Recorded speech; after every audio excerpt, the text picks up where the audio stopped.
Dr. Marjorie Dixon is here in studio with me. Isn't she cute? Don't you want to have another one, Marjorie? You know, my ovaries are squeezing a little, but no way.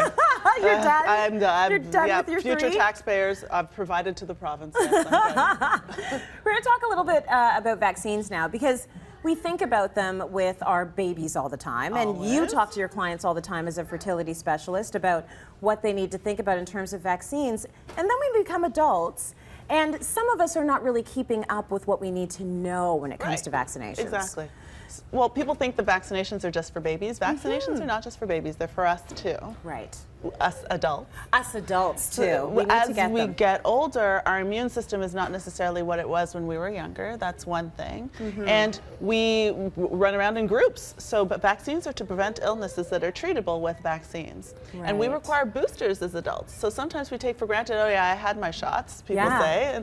And actually preconceptionally, I actually counsel patients about particular ones that they need in pregnancy. So for example, before people conceive, it's important to know that they have their titers checked for rubella, so German measles, and that is one that if people contract for the first time in pregnancy, the baby can have problems. So it feels like a flu-like illness to the mother and fever and whatnot, but then the baby can have what's called congenital rubella syndrome, and then they have trouble with vision and hearing and all the rest of it.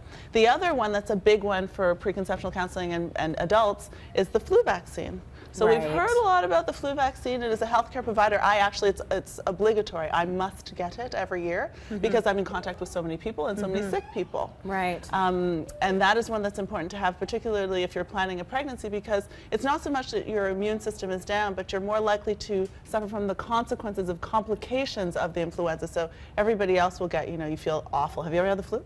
Absolutely, but I get my flu shot every year now. Actually, ever since I think I was pregnant with Eva, I started doing it because there's a lot of pressure to do it, and even though I was a bit like, really, do I really need it? Like, come on. Well, pregnant women are particularly at risk because the pneumonia that can accompany the flu is you're more susceptible to having that complication when you're pregnant and then when you were older. Right. So older, so I just senior. get it done every season and now. the strain changes. So unfortunately or fortunately, we have to keep getting our immunization for influenza. But we talked about younger babies needing vaccines, adults needing vaccines, pregnant ladies needing vaccines, but there are other groups. Seniors need vaccines too. Which are the vaccines that if you're a senior, you need to start asking your doctor about? Yeah, so one of them we just talked about, the flu vaccination every year because your immune system is more susceptible. Another one that is a big one is the shingles vaccine. Have you ever had shingles? I've never had shingles. I've heard awful things about shingles. It's nothing. You've gone through it. I have. It's amazing. When you're immune compromised, when you're stressed out and you have a lot going on, you're at risk. So anybody that's had chicken pox in their lifetime, which is a lot, which most of us, the virus stays dormant in our nerve roots, and then when we are susceptible, particularly after age 50, so 1 in 3 risk. 1 in 3 after 1 in 3? 1 in 3. To have shingles? Yes, yes. So only if you have had chicken pox, because it would be dormant somewhere. Dormant in your nerve root, And at 50 plus, you're eligible to get vaccinated. Yes, the vaccination. And then if you're going, for example, into assisted living as well, after 85, it's 1 in 2. Oh, wow. Yeah, it's significant. I didn't know so that. that's why it's important to understand about vaccinations when we get older, because then there are other communicable diseases that we're at risk for that are really preventable, and shingles is a really bad one.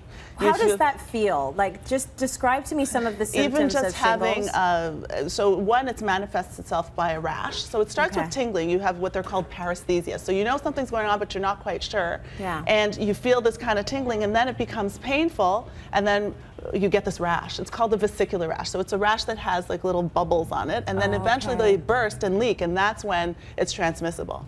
Yeah, and so some people are like, oh, I don't really want it, I don't think I'm at risk. But then you think about the other household risks of older people. So if there's an infant that you live with that hasn't completed their vaccinations for their chickenpox, they're going to be at risk of getting it. And then the complications of it are significant. So that's why it's important. And it's painful, is it not, shingles? It is beyond painful. Just even having clothes on top of the area is unbearable. And then it can be dangerous because if you get it sometimes facially, so it follows what we call dermatomes, or patterns of nerve innervation exacerbation. So it kind of has a band or strip-like appearance. Right. Or like a shingle. Which is why it's called a That's why it's shingle. called shingles. But it can be a shingle across your face. And if you have ocular shingles, you can risk blindness and complications I didn't from know that. this. Yeah. So really brutal. And how much are you immune to it if you do that vaccine? Like, does that mean you are not going to get it? It doesn't necessarily mean that you won't get it, but if you do get it, you will have less of an exacerbation of it. So, Okay. And then even if you do get it and you haven't had it, that your doctor may recommend that you get it because the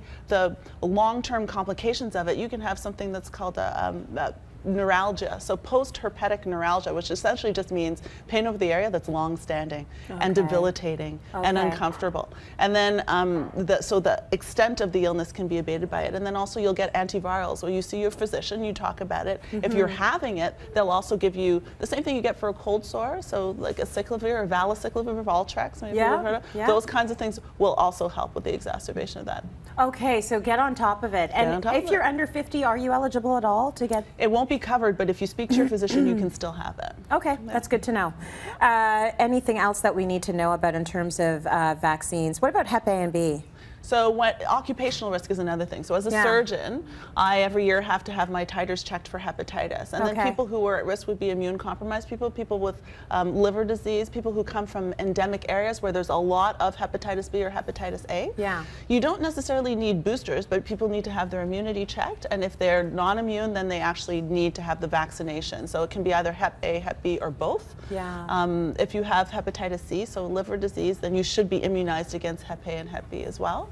Good to know. Yeah. It's all conversations you need to have with your physician. Absolutely. Just go in and say, I need to be up to date with all of this stuff, and give me whatever you got, doctor. Yeah, I know. Put those needles I know in. that I'm not too old for a vaccine. Right. Absolutely. Since we're talking about health, we're encouraging you all to stay warm and healthy this season. So our audience will take home an all you need is tea and warm socks mug and a variety of teas. Tea's really good for keeping you healthy. And we're going to draw for this Stay Warm prize pack after the show. Enjoy that.